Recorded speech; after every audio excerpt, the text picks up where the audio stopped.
Hola, ¿cómo están? Este es el primer video del capítulo 4 de la lista de reproducción del capítulo 4 de Aurel Enguerón, que pretende describir cómo entrena un modelo de Machine Learning que sea lineal. Entonces el capítulo se llama pues qué significa entrenar un modelo, y dentro de esta didáctica de la ciencia de datos a través de inspirada por Aurel Enguerón, pues ustedes ven que en esta presentación nuestros cuadernos siempre con ALR pueden convertirse en una presentación en diapositivas que nos lleva a tener un lápiz para resaltar lo que queremos, en este caso el, el vínculo Open Collab, que siempre vas a encontrar en esos cuadernos que van a reposar en GitHub, en un repositorio público, de acceso público y libre a todas las personas que quieran aprender ciencia de datos. Y este Open Collab le va a permitir entonces a la persona vincular el cuaderno que encuentra en GitHub con Google Colab, donde gracias a esta aplicación de Google vamos a poder en nuestro cuaderno editarlo, interactuar con él, corregirlo, mejorarlo y experimentar con todo lo que ahí nos presentan, poder experimentar sobre cómo construir un modelo de Machine Learning y medir su desempeño. Entonces es un gran triunfo, inspirado por Aurel Enguerón, esta herramienta que es sencillita, pero que es la idea muy bonita en la que pueden vincularse GitHub con Microsoft. Bueno, entonces, y además de esto, de poder yo señalar con el lápiz, puedo también tener un tablero en el que yo pueda decir, bueno, estamos en el capítulo 4 y vamos a hablar sobre cómo entrenar modelos lineales. Entonces, entrenar modelos, entrenar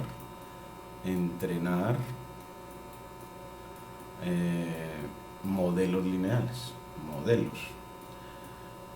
Eso para cuando requiramos el tablero para hacer algunas explicaciones sobre las ideas que están detrás del Machine Learning en cuanto a estadística y matemáticas. Y ya podemos volver a la presentación y decir, bueno, y ahora, ¿qué es lo que vamos a ver? Capítulo 4. ¿Qué significa entrenar un modelo lineal? Todo esto son las ideas de Aurel Enguerón en su libro Manos a la obra del Machine Learning. Y hasta ahora, en los primeros 1, 2 y 3 capítulos de su libro, él ha tratado modelos de Machine Learning y sus algoritmos de entrenamiento, pero como cajas negras. Como cajas negras, es decir, los utilizamos, aprendimos a utilizarlos sin saber exactamente qué era lo que hacían por dentro, qué era lo que estaba detrás de ellos. Sin embargo, se realizaron algunos ejercicios de capítulos anteriores. Los del capítulo 1 se hicieron los ejercicios, el capítulo 2, los del capítulo 3, y es posible que uno se sorprenda de todo lo que pueda hacer sin saber nada sobre lo que hay detrás o debajo del capó en cuanto a los algoritmos de regresión y clasificación. Pero sin embargo, sin saberlo, optimizamos un sistema de regresión para predecir precios de vivienda, mejoramos un clasificador de imágenes de dígitos hasta, por ejemplo, obtener un 90% de precisión en la detección de 5, y constituimos, hay un ejemplo también muy bonito de constitución de un clasificador de spam desde cero, que lo haremos, incluiremos también el video en nuestra lista de reproducción del tercer capítulo. Todo esto sin saber cómo funcionan realmente estos algoritmos. De hecho, en muchas situaciones no es necesario conocer los detalles de implementación. Sin embargo, tener una buena comprensión de cómo funcionan las cosas puede ayudarlo a encontrar rápidamente el modelo adecuado, el algoritmo de entrenamiento adecuado para usar y un buen conjunto de hiperparámetros para su tarea. Comprender qué hay debajo del capó también nos ayudará a depurar problemas y a realizar análisis de errores de manera más eficiente. Por último, la mayoría de los temas discutidos en este capítulo serán esenciales para comprender, construir y entrenar redes neuronales discutidas en la parte 2 de este libro. Habrá bastantes ecuaciones matemáticas en este capítulo, usando nociones básicas de álgebra lineal y de cálculo.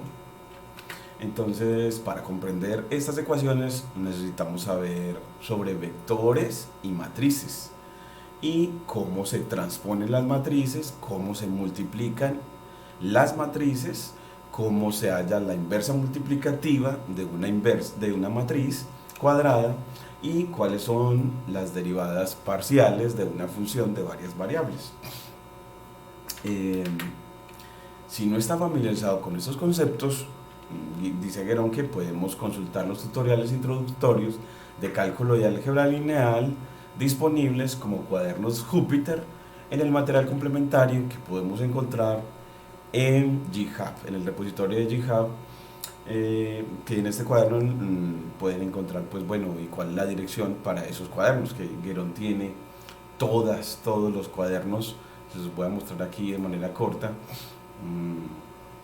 Uno se va aquí a una ventanita, nos vamos aquí a, me voy a devolver y le digo hands on, manos a la obra, al Machine Learning, en su libro Manos a la obra del Machine Learning, y en su repositorio llamado A. Guerón, de Aurélien Guerón. Este repositorio del autor es en el que están todos, están Hands-on ML, Hands-on ML2 y Hands-on ML3. Entonces, en Hands-on ML3, en la versión 3, encontrarás el cuaderno complementario del capítulo 1, el cuaderno complementario del capítulo 2, del capítulo 3, del capítulo 4, en realidad de los 19 capítulos de su texto, y tendrá unos cuadernos complementarios para, por ejemplo, los elementos de cálculo diferencial que se requieren para la ciencia de datos, también las herramientas en cuanto al manejo de Matplotlib como una herramienta de visualización en ciencia de datos, y también alrededor de NumPy y Pandas, NumPy para cálculo numérico y Pandas, y además hay otros cuadernos complementarios en su repositorio Hands-on ML3. Ahora volviendo a nosotros, bueno, pues para aquellos que son realmente alérgicos a las matemáticas, Guerón nos dice que de todas maneras debemos de leer este cuarto capítulo y simplemente omitir las ecuaciones. Con suerte, el texto será suficiente para ayudarlo a comprender la mayoría de los conceptos. Ahora veamos entonces qué es lo que está detrás de un regresor lineal, En el capítulo 1, Guerón presentó un modelo de regresión simple para calidad de vida. Un modelo lineal hace una predicción simplemente calculando una suma ponderada de las características de entrada. Aquí va a ser lo importante. Entonces, los modelos lineales basan su predicción, pero calculando una suma ponderada de los atributos. En este caso no vamos a poner a las características, los vamos a llamar atributos de entrada. Le vamos a dar doble clic y le vamos a, de los atributos de entrada, vamos a poner aquí atributos de los atributos de entrada, más una constante llamada término de sesgo, o llamado término de intersección, término de sesgo o término de intersección.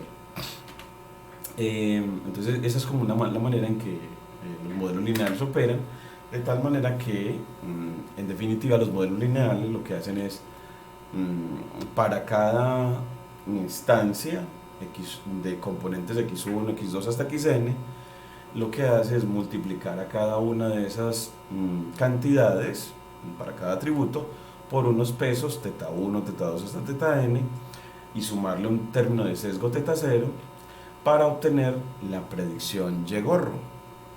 Entonces Y-gorro va a ser la predicción, y miren que efectivamente entonces las predicciones son funciones lineales de los atributos x1 hasta xn. Entonces esta es como la ecuación que nos permite ver por qué lo llamamos el modelo lineal, y porque entonces, a pesar de tener n atributos, hace una sola predicción, ¿cierto?, en los modelos de regresión lineal. En esa ecuación, pues, entonces Y-gorro es el valor predicho, n es el número de características o atributos, y xi es el valor de la iésima característica o el valor del iésimo atributo, del iésimo atributo, me gusta más llamarlo atributo. Y bueno, aquí también tenemos control menos. Y teta j es el j-ésimo parámetro del modelo, incluido el término de sesgo teta 0 y los pesos de los atributos teta 1 y teta n. Entonces, teta j es el j-ésimo parámetro del modelo, son los parámetros o pesos asignados a cada atributo cuando el modelo se ha entrenado. Entonces, entrenar el modelo es en realidad encontrar estos pesos adecuados para una buena predicción. Esto se puede escribir de manera mucho más concisa usando una forma vectorizada, como se muestra en la ecuación siguiente. Entonces, en esta forma vectorizada, a mí me gustaría como escribirla como con un espacito más acá. Y miremos que y gorro es teta, el vector teta por x. Entonces, en definitiva, de ahí que sea lineal, porque es como que el vector de parámetros o pesos, teta, se multiplica por la instancia de x y me da la predicción. Entonces la predicción es función lineal con pendiente teta de cada uno de los atributos x. Entonces así tendríamos que lo que hay que hallar es una función h sub teta que evaluada en x me da y gorro. En esta ecuación pues entonces teta es el vector de parámetros del modelo que contiene el término de sesgo teta 0 y el de los pesos de los atributos teta 1 hasta teta n. Me gusta más llamarlos, más que características, de los atributos teta 1 a teta n. Y x es el vector de características o instancias que contiene teta 0 hasta xn con x0 igual a 1. Entonces aquí el vector de características o de instancias, o el vector de atributos, me gusta más llamarlo así, el vector de atributos, y me gusta mejor resaltarlo en negrilla, es decir, con doble asterisco, porque en el lenguaje Markdown, si quiero que quede en negrilla, pues lo delimito en doble asteriscos, y si queda en itálica, lo delimito solamente con asteriscos. Y teta por x es el producto, o teta.x es el producto escalar o producto punto entre los vectores teta y x, que por supuesto es igual entonces a teta 0 x0 más teta 1 x1 más teta 2 x2 hasta sumarle teta n xn. Y h sub teta es la función de hipótesis, de ahí que se denote con h, utilizando los parámetros del modelo, los parámetros teta del modelo, los parámetros teta, me gusta más llamarlo así, matbf, para que me quede en negrilla la fórmula matemática, teta, y así los parámetros teta del modelo, utilizando los parámetros teta del modelo. Ya cerramos este y listo, así ya nos queda mucho mejor. Aquí nos faltó el backslash del lenguaje LaTeX para poder que él entienda que va a escribir en negrilla teta. Una nota que nos deja Guéron es que si teta y x son vectores columna, entonces la predicción y gorro igual a teta super t por x, donde teta super t es la transposición de teta, es un vector fila en lugar de un vector columna, y teta super t por x es la multiplicación de matrices, es una expresión de multiplicación matricial. Así entonces tendremos que podemos expresar o como nuestra ecuación y gorro igual a teta producto punto con x, entonces como un producto escalar, o desde un producto matricial entendiendo a teta y a x como vectores columna, y así escribir no con notación de punto sino con notación de expresión matricial, en el que teta se transpone para que se vuelva un vector fila y x seguirá siendo un vector columna, y los vectores fila por vectores columna hay un algoritmo de multiplicación de matrices para hacerlo, que en realidad consiste en multiplicar las componentes respectivas y sumar los productos. Entonces, que eso equivale al producto escalar de vectores. Entonces tendremos una cuestión de notación que simplemente nos dirá que las predicciones son funciones lineales de los atributos X, funciones donde la pendiente es teta, o esos serían como los pesos asociados a cada uno de los atributos. En este modelo, este es un modelo pues de regresión lineal, pero ¿cómo se entrena? Entonces viene Guerón como a hablarnos de ¿y cómo se entrena un modelo de regresión lineal? Bueno, pues recuerde que entrenar un modelo significa establecer sus parámetros para que el modelo se ajuste mejor al conjunto de entrenamiento, al conjunto que le damos para que aprenda a predecir. Entonces, para este propósito, primero necesitamos una medida de que tan bien o mal el modelo se ajusta a los datos de entrenamiento. Entonces, la medida puede ser el root mean square error, es decir, la raíz del error cuadrático promedio. Esa es una medida de rendimiento de un modelo de regresión. Ella se puede definir así: root mean square error de teta se define como la raíz cuadrada del promedio de los cuadrados de las diferencias de las predicciones y los valores reales y super j. Es así, usted tendrá predicciones que, ¿cómo los hace? Con teta super t por x super j menos los valores reales, que los denota con y super j. Esa diferencia me dice como qué distancia o qué error hay entre la predicción y el valor real. Eso lo elevas al cuadrado y calculas el promedio de esos errores cuadráticos para luego sacar la raíz de ese promedio, y así tendrás la raíz del promedio de errores cuadráticos, y ese será una medida de desempeño para nuestro modelo de regresión lineal. Por lo tanto, para entrenar un modelo de regresión lineal necesitamos encontrar el valor de teta que minimice la raíz del error cuadrático promedio, que minimice esa función que acabamos de definir, que minimizarla, esa función de costo. Vamos a minimizar una función de costo. En la práctica es más sencillo minimizar el error cuadrático promedio, el MSE, que el root mean square error. Entonces no vamos a minimizar exactamente a esa medida de desempeño, sino al cuadrado de ella. Eso nos va a conducir a la misma respuesta, porque el mínimo de una función también minimiza la raíz cuadrada de la misma. Si se calcula pues el mean square error, el MSE, de la hipótesis de regresión lineal H en un conjunto de entrenamiento X train usando la ecuación 4.3. A mí me gusta que el conjunto de entrenamiento lo denotemos como nos ha enseñado Guerón, lo denotemos como X train. Entonces aquí lo ponemos con X, pero entonces lo vamos a poner con X train y lo vamos a poner ya en un lenguaje LaTeX. Entonces lo vamos a poner delimitado entre tilde invertida para que nos quede el lenguaje Python. Entonces aquí xtrain, le vamos a poner x y le quitamos la delimitación con signo de dólar para la delimitación con tilde invertida para que me quede el lenguaje Python xtrain, el conjunto de entrenamiento de xtrain. Entonces la función de costo MSE o mean square error para un modelo de regresión lineal es esta.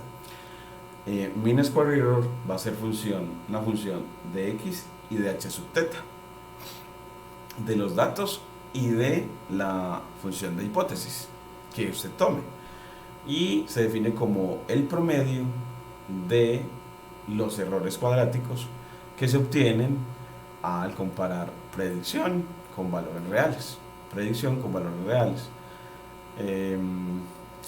Y así pues tenemos entonces el mean square error, y esa es la función de costo que vamos a minimizar. Entonces, si el error se vuelve mínimo, si este promedio de errores cuadráticos se vuelve lo más pequeño posible, pues eso significa entrenar el modelo.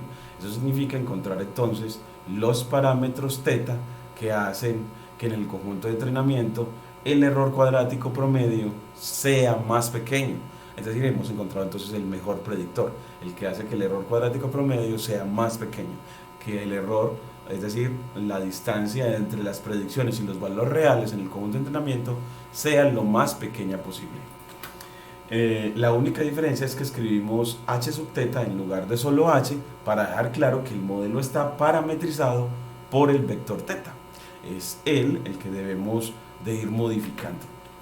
Para simplificar las notaciones, simplemente escribimos MSE de teta en lugar de MSE de x, teta, h sub teta. Y ahora también él nos habla de una ecuación normal, y es porque para encontrar el valor de teta que minimice esa función de costo, existe una forma cerrada, una fórmula ya lista. En otras palabras, una ecuación matemática que da el resultado del vector teta que minimiza a esa función de costo. Esa fórmula cerrada se le llama ecuación normal, y se define así: teta gorro, el teta que minimiza la función de costo, se obtiene calculándole la inversa a x traspuesta de x por x traspuesta por y. Eso te va a dar un vector teta que es efectivamente el que minimiza la función de costo, y así ya tendrás, gracias a esta fórmula cerrada, efectivamente el modelo de regresión lineal que minimiza la función de costo, o sea, el mejor modelo predictor, de acuerdo a ese criterio. En esta ecuación, pues, teta gorro es el valor de teta que minimiza la función de costo, y y es el vector de valores objetivo que tiene y super 1 hasta y super m componentes, y generemos algunos datos de apariencia lineal para probar esta ecuación. Entonces, bueno, aquí ya viene lo de la práctica. Decimos, importamos numpy, pandas, matplotlib y seaborn para, con el módulo random, establecer una semilla aleatoria con la función seed, y luego crear un vector x al multiplicar por 2 a 100 números, en realidad una matriz de 100 números, una matriz 2-dimensional, por eso ponemos 100 por 1, al utilizar la función rand del módulo random para generar números entre 0 y 1, aleatorio entre 0 y 1, que distribuyen uniforme. Al multiplicarlos por 2, así tendré números que se mueven ya no entre 0 y 1, sino entre 0 y 2. Y esos números, pues, con ellos genero un vector y que se constituyan así: 4 más 3 veces esos x, más un ruido que distribuya de manera acampanada, que distribuya normal a través de la función rand n, que nos va a generar entonces también un vector de 2 dimensiones, en realidad de 100 filas por una columna, que se sume a 3 veces nuestro vector x más el término de sesgo, que va a ser 4. Entonces así vamos a generar unos valores de etiquetas generadas artificialmente, y un modelo que aparenta ser lineal. Entonces así vamos a generarlo. Nos dice, bueno, pero no ha corrido el anterior de importar las librerías, y luego de importarlas, pues ahora sí él nos va a permitir correr estos, y luego de correrlos, pues uno puede pedirle que grafique esos datos. Aquí nos dice, bueno, pues que con plt.figure le estableces el tamaño de la figura, con plt.stylus estableces que quieres que la gráfica quede con un fondo oscuro, y con la función scatter para trazar diagramas de dispersión, en este caso con puntos verdes, y denotando los ejes como el eje x como x y el eje y como y gorro, y el título, pues conjunto de datos lineales generados aleatoriamente, y para que salve la figura tenga cuadrícula, pero bajemos la tonalidad de la cuadrícula con alfa igual a 0.3, que me gusta más, que quede más bajito, y así ya corres y mira cómo graficas unos datos que control más, que miren que en el eje de aquí está x, aunque muy blanquito. Podemos bajar al cuaderno Júpiter para que lo veamos mejor, y así control más, ver estos datos que globalmente pareciera que siguen un comportamiento lineal de pendiente positiva, en la que, como nosotros generamos los datos de manera artificial, esa pendiente es 3, y el intersecto o término de sesgo o intersecto con el eje Y es 4. Entonces nosotros necesitamos que dados estos datos encontrar una buena aproximación a ese 3 y ese 4, a esa pendiente. Pues lo vamos a hacer con regresión lineal, gracias a utilizar la fórmula cerrada y a utilizar la forma de concatenar vectores columnas de NumPy y utilizar el módulo lineal para calcular la inversa de matrices y la función dot para calcular o efectuar producto matricial, y así poder dar una aproximación al término de sesgo de 4.01 y una aproximación a la pendiente de 2.92, que son números muy aproximados al 4 que teníamos real y al 3 que teníamos para la pendiente de nuestros datos creados artificialmente. Así vemos como esto es muy bueno, esa fórmula cerrada para optimizar el modelo. Así hemos encontrado el mejor modelo para estos datos creados artificialmente. Y en este manos a la obra en Machine Learning, entonces lo que hacemos es, bueno, ahora sí, creemos en nuestro repositorio TACA de Tapias Cañas, en la parte de referentes, Guerón, parte 1, capítulo 2, creamos nuestro cuaderno de práctica de codificación. Aquí lo ponemos, nos va a hacer un ratico. Creamos nuestro cuaderno de práctica de codificación, práctica, codificación, porque sabemos de que aprender Machine Learning del capítulo 4 requiere esa práctica de llevar manos a la obra la construcción de modelos. Entonces, ¿qué nos enseñó Guerón? Pues bueno, que importemos, import, le damos mayor tamaño, vamos a darle aquí mayor tamaño, control más, salimos de la línea, aquí le damos control más, y ahora sí importamos la librería de cálculo numérico, import numpy, como np, como es usual darle el seudónimo a ella, con np importamos matplotlib lib.pyplot as plt y listo. Para generar los datos no necesitamos sino NumPy y Matplotlib para esta primera parte. Entonces, una librería de cálculo numérico y manejo de matrices, y una librería de visualización para ver esos datos creados artificialmente, y bueno, y ver también el modelo que vamos a crear. Entonces, para eso, ya después de eso creamos los datos. Entonces, para que sea reproducible, entonces le dices dame con np.random del módulo random, tomamos la función seed para establecer una semilla aleatoria que puede ser, por ejemplo, 513, el número que te guste. Lo que hacemos con eso es para poder que los datos que se generan aleatoriamente cada vez que corras el código sean los mismos, para poder obtener o reproducir siempre los mismos datos generados aleatoriamente. Para eso se establece una semilla aleatoria. Luego construimos un vector X de datos obtenidos como pues 2 por np.random del módulo random.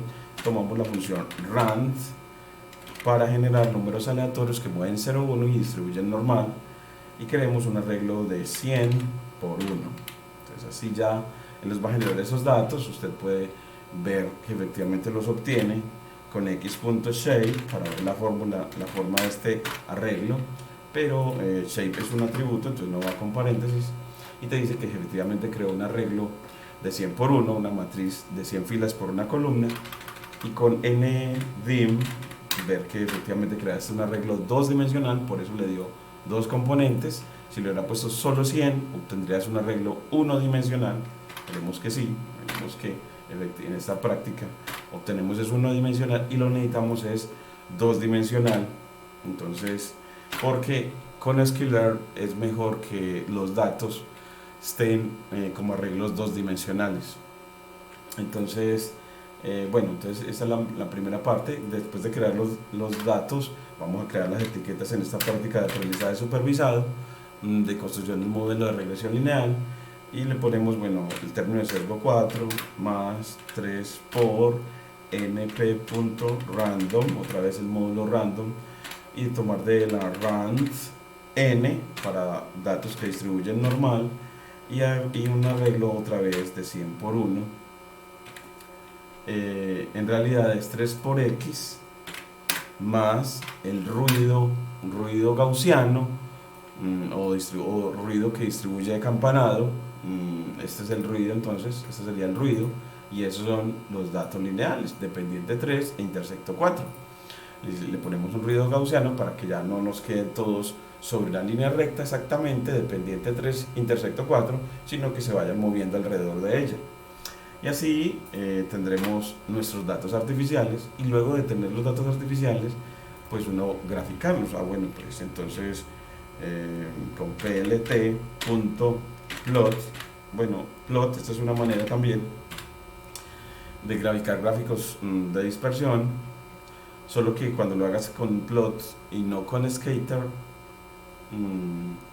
pues el tercer parámetro debes de decir que la O, para que el estilo sea de punto y no de segmentos que unan los puntos.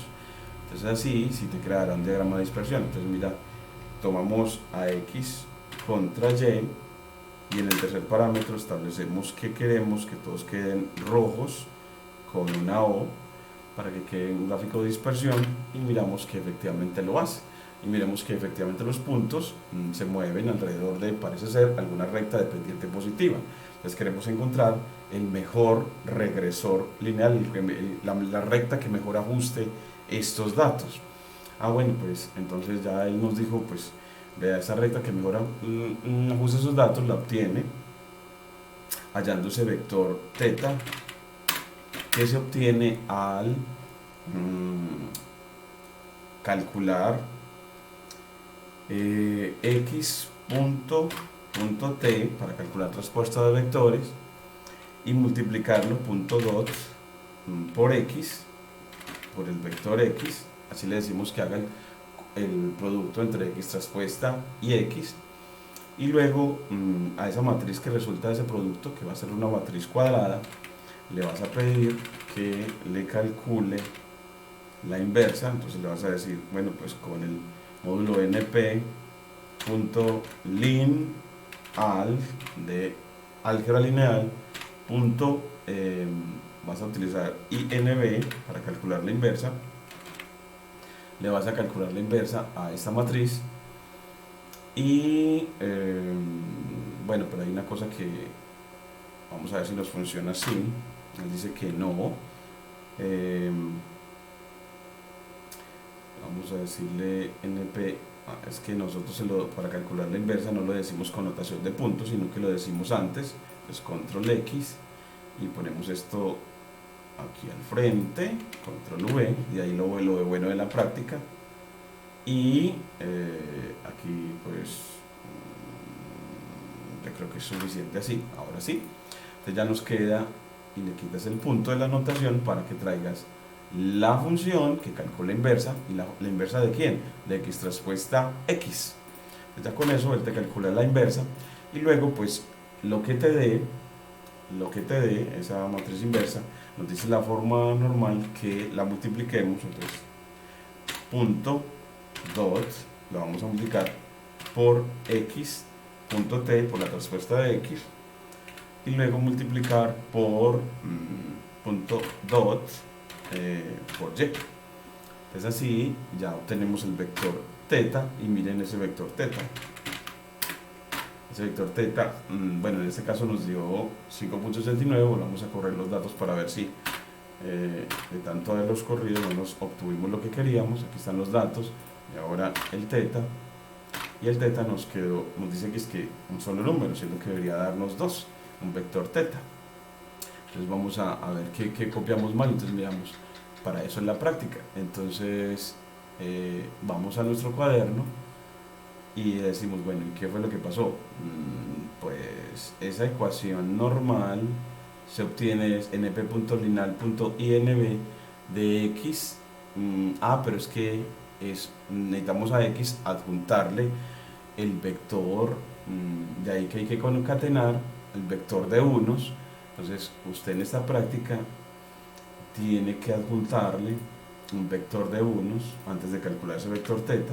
Entonces le dices que vamos a obtener un xv, un nuevo vector de datos que tiene, le vamos a adjuntar un vector de unos al vector x con np.c guión bajo, c guión bajo, para concatenar, y entre estas listas le pones a quién, o sea, bueno, a np.ones, porque es un vector de unos de 100 por 1, y lo vas a concatenar con el vector x. Así obtienes un vector x-b, y ese x-b, ones, coma x, vamos a ponerle aquí nos dice en error de tipo, interpretar un 1 como dato, dice que no puede interpretar un 1 como un tipo de dato.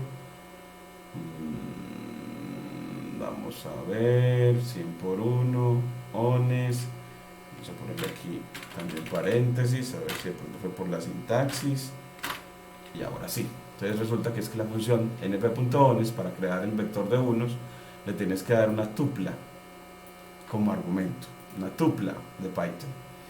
Y así podemos revisar si efectivamente si se creó ese vector. Entonces le vamos aquí a x-b, decimos que no lo muestre, y efectivamente nos muestra un vector que tiene en la primera columna unos y en la otra los números aleatorios, nuestros datos creados aleatoriamente, de números que se movían entre 0 y 2. Entonces ya después de que los tienes, bueno, ya no lo necesitamos mostrar, ya lo puedes borrar con doble D.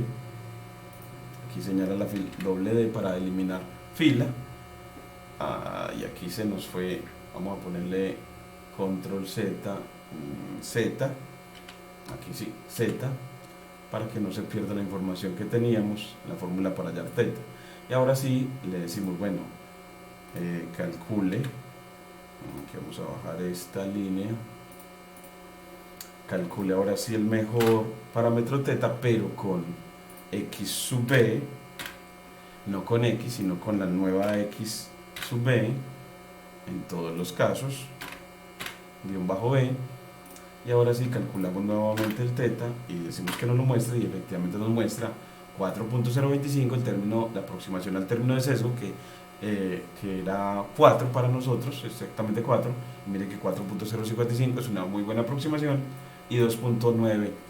Entonces ahora sí, pues uno teniendo esa aproximación, pues lo que hacemos es incluyamos en el gráfico de los datos al regresor. Bueno, entonces incluyamos al regresor, pues bueno, con plt.plot, y le dices una lista de abscisas y una lista de ordenadas para 2 puntos. No vamos a poner el regresor, de pronto grafiquemos los datos en azul, y el regresor lo graficamos en rojo, pero guión para que quede una línea continua. ¿Y qué puntos vamos a obtener? Bueno, pues que él tome, vamos a hallarle que graficar 2 puntos a, b, que se hallan con, ¿quién va a ser a? Pues el np.min, el mínimo de los datos de los datos x, y b va a ser el np.max, o sea el máximo de los datos x. Ya con eso, entonces, ¿qué va a graficar desde dónde? Desde a, coma, evaluar en la recta a por la pendiente, y la pendiente que es teta, la segunda componente de ese vector. La segunda componente, como es un arreglo 2-dimensional, recordemos, miremos teta cómo está, miremosla aquí, teta, y le decimos teta cómo está, y le decimos, bueno, si tomo teta de 0, el que toma a un arreglo a la primera fila, que es un vector, y le das otra vez 0 para el término de sesgo, y ya te da el número. Entonces con teta 0, 0 obtienes el término de sesgo. Entonces, y ese es el que vas a sumar, más teta, teta de 0, 0. Y la pendiente, pues vas a tomar, ¿cómo la obtienes? Con la segunda componente, mira que con 1, 0. Pues así obtienes la pendiente, así la pendiente con 1 y luego 0. Y así evaluaste A en S y luego evalúas B. Control C, coma, control V, y aquí ya lo multiplicas esa B, para que evalúes en realidad a A y a B en la función lineal. Mire que es pendiente por abscisa más intersecto más término de sesgo, y así vas a obtener la imagen bajo la línea recta, bajo el regresor de A, y así obtienes un punto de la recta, y aquí vas a obtener el otro, gracias a B y a este otro, vas a obtener el otro punto sobre la recta, y ya con eso mira cómo grafica, y mira que tenemos nuestros datos en azul y el regresor en rojo.